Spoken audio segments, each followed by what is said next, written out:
네, 안녕하십니까. 베트남 경제연구소 오대리입니다. 요즘 쌍용차 문제 때문에 말이 정말 많죠. 뭐 인수 후보군 중에서 뭐 여러 기업들이 지금 거론이 되고 있는데요. 쌍용차는 인도의 마인드라 그룹이 인수를 해서 지금 운영을 하고 있는데 뭐 우선 실적이 굉장히 안 좋은 상황입니다. 그렇다 보니까 지금 기사 보시면 아시겠지만 쌍용차 투자자 찾기 매진, 뭐 외국계 차입금, 뭐 이 걸림돌이다. 그리고 그 다음 기사, 이게 제가 촬영하는 시점 7시간 전 기사인데요.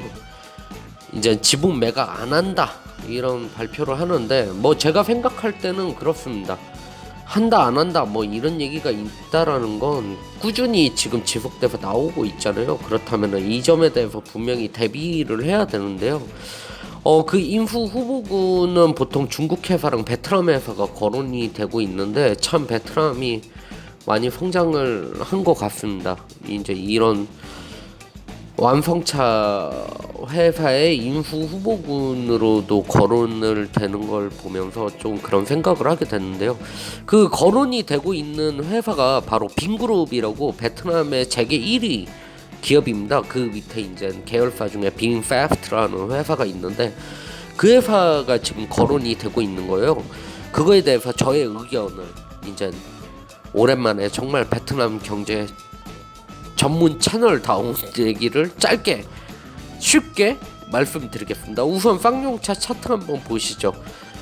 네, 보시면 아시겠지만 최근에 급등을 했다가 다시 이제 빠지는, 오늘 26% 정도 빠졌고요. 보시면 아시겠지만 자산이 많다 보니까 PBR은 굉장히 건전한 편이지만 시총은 지금 5천억 수준밖에 안 되고 있는 상황입니다. 재무 상태를 보셔도 아시겠지만 재무가 곤두박질 치고 있죠. 이 소형 SUV였던 티볼리 다음으로 이제 좀 상황이 계속 안 좋아지고 있는 걸 보실 수 있습니다. 그러니까 과거에도 사실 이런 쌍용차는 이제 마인드라 그룹이 인수를 하기 전에 상하이차가 인수를 해서 상하이차가 SUV 기술만 가져갔던 사태가 있었어요. 그때 한번 잘 생각해 보세요. 제가 많은 사람들한테 하는 얘기인데, 그 당시에도 중국이 뭐 자동차 만들겠어? 라는 인식이 있을 때였어요. 그 당시엔. 근데 지금 어떻게 됐죠? 전기차 같은 경우엔 중국이 세계적인 기업, BYD 이런 데는 정말 세계적인 기업이거든요.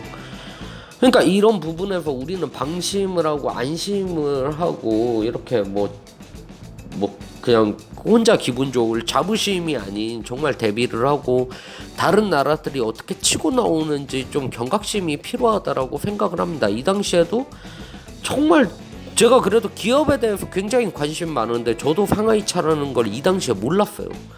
근데 이제 상하이차가 인수를 하면, 제 기억이 맞다면 3천억에 인수를 한 걸로 기억이 나는데, 인수를 하고 기술을 빼먹고 이제 매각하고 끝냈죠.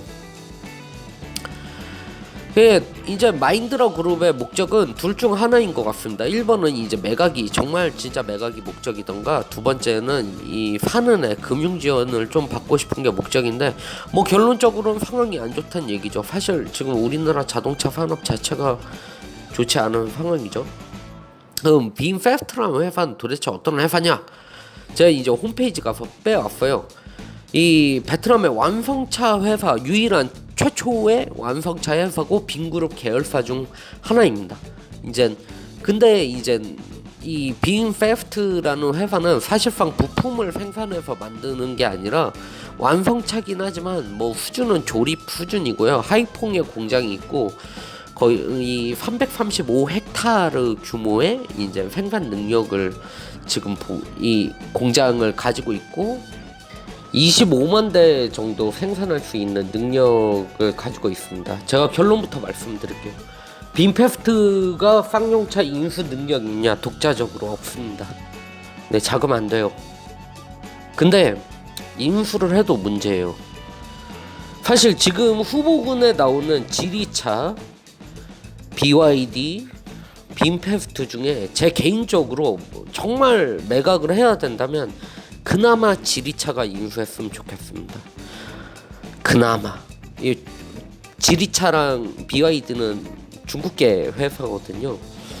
지리차 같은 경우에는 볼보를 인수하고, 우리가 흔히 알고 있는 그 볼보입니다. 볼보를 인수를 하고 나름 심사적으로 잘하고 있다 생각을 해요. 그래서 쌍용차가 회생을 하는 데 있어서 사례로 본다면 지리차가 좀 했으면 좋겠다라는 생각을 하고요. BYD는 세계적인 전기차 회사입니다. 그렇기 때문에 이제 이런 완성차까지 시너지를 본다면 우리 현대 기아차한테 너무 힘들 거라고 생각을 하고요. 빈그룹은 안 그래도 안 좋은 한국차 상황에 경쟁 국가만 늘리는 역할이 될 가능성이 큽니다. 물론 베트남 입장에서 정말 인수하고 싶을 겁니다. 기회가 된다면. 저는 한국인이기 때문에 한국인의 관점과 한국인을 응원하는 시각에서 얘기를 할 수밖에 없겠죠. 이제 베트남 내에 그렇게 되면은 지금 현대 타임콩 까지 안 좋아질까봐 좀 우려가 되고 있습니다. 네, 빈그룹이 이 자동차의 기술과 부품 인프라까지 유치를 하면 그래서 제 생각에는 제2의 중국차 신화가 되지 않을까. 10년 전, 20년 전에 지금의 중국차의 위상 뭐 상상이나 해봤습니까? 그때도 방심했잖아요, 우리가. 이렇게 되면 우리가 어느 순간은 베트남 차 타고 다닐 수도 있다니까요, 진짜로. 지금 중국차는 군산에 들어오고 있고, 지금 FM그룹 같은 경우에는 그 지금 빈페스트랑 철강 부분 이 자동차 협약을 했잖아요. 지금 베트남에서 현기차가 굉장히 잘하고 있어요. 점유율 한 32% 정도 하고 있는데, 특히 이제 금융사인 현대카드가 들어와서 이 MSB 은행의 자회사 중에 FCCOM이라는 회사가 있어요. 그 회사 지분 50%를 인수를 했거든요. 그 말은 즉슨 자동차 금융, 리스 쪽을 키우고 시스템을 잡겠다라는 얘기예요. 그런 상황에서 만약에 쌍용차를 인수를 하면, 아니 내가 베트남 정부여도 당연히 가격 경쟁력이 있으면 당연히 자국 브랜드를 선호하지. 그렇지 않겠어요? 왜냐면 베트남 자동차 산업 내에 기업이 한 358개 정도가 있어요. 근데 부품의 90% 이상을 수입을 하고 있거든요. 그리고 베트남 내에 판매하고 있는 차량 대부분이 수입을 하거나 베트남에서 조립을 한 외국계 브랜드입니다. 그렇기 때문에 베트남 정부는 기강 산업이자 국가의 파생력이 좋은 자동차 산업을 키우고 싶어하고, 그렇기 때문에 전기차 자동차 제조에 대한 세제 혜택을 검토를 여러 번 하고 있고 시행을 하는 이유가 이것 때문이에요. 그리고 제가 기사 하나 띄워드리지만, 이 타코라는 회사에서는 추라이라는 지역이 있어요. 그쪽에서 버스를 생산을 하는데, 이제 처음으로 필리핀, 이 기사에 나왔지만 필리핀으로 버스를 수출을 하고 있고, 부품은 일부 우리나라에도 지금 수출을 하고 있어요.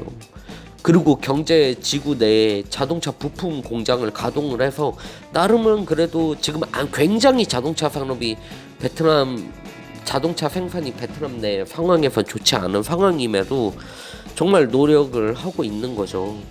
대우버스가 괜히 베트남으로 이전하는 것이 아닙니다.